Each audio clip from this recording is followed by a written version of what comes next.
In this guide, you'll learn how to insert hyperlinks in Microsoft Excel so you can quickly open websites, files, or jump to another location inside the same workbook. Hyperlinks make spreadsheets easier to navigate and more interactive, especially when working with large amounts of data.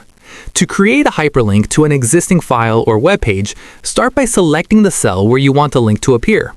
Go to the Insert tab and click Link in the Links group to open the Insert Hyperlink dialog box. From here, you can either browse and select an existing file on your computer or type a web address into the address field.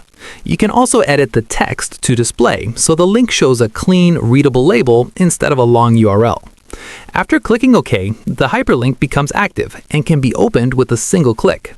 If you want a custom message to appear when hovering over the link, use the Screen Tip option inside the same dialog.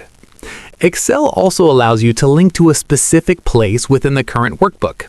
Select a different cell, open the Insert Hyperlink dialog again, and choose Place in this document. Then enter the text you want displayed and specify the target cell reference or worksheet location. Once confirmed, clicking the hyperlink will instantly jump to that position in the spreadsheet, which is very useful for navigation menus, dashboards, or summary gauges. You can even change how hyperlinks look across the entire workbook. After creating at least one hyperlink, Excel adds hyperlink and followed hyperlink styles to the Home Styles group. By right-clicking the followed hyperlink style and choosing Modify, you can adjust the font color, formatting, or appearance so click links don't change color or match your workbook's design.